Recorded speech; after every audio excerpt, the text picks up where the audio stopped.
ইতিহাসের কিছু মুহূর্ত থাকে যেগুলো হঠাৎ করে একটি জাতিকে নতুন করে ভাবতে বাধ্য করে। তখন মানুষ পেছনে ফিরে তাকিয়ে প্রশ্ন করে, এমন একটি দিন কি আমরা কখনো কল্পনা করেছিলাম?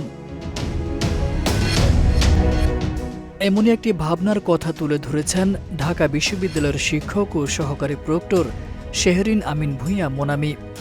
নিজের ফেসবুক পেজে দেওয়া একটি পোস্টে তিনি বাংলাদেশের রাজনৈতিক বাস্তবতা নিয়ে মন্তব্য করেছেন।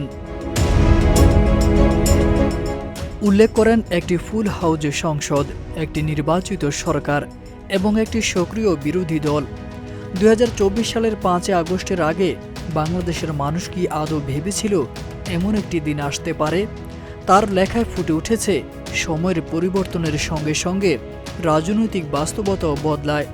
তবে ইতিহাসের কিছু সময় কেবল একটি তারিখ নয়, সেগুলো হয়ে ওঠে একটি চেতনা ও শিক্ষার উৎস। এই প্রসঙ্গে শেহরিন মোনামি জুলাইয়ের স্মৃতিকে ভুলে না যাওয়ার আহ্বান জানান। তার মতে জুলাইকে কখনোই অপ্রাসঙ্গিক করে দেওয়ার চেষ্টা করা উচিত নয়, বরং জুলাইয়ের স্পিরিট ধারণ করে দেশকে সামনে এগিয়ে নেওয়ার চেষ্টা করা প্রয়োজন। পোস্টের শেষে তিনি আশাবাদ ব্যক্ত করে লেখেন, ভালো কিছুই হবে। তারেক আজিজ খান, প্রজন্ম 24।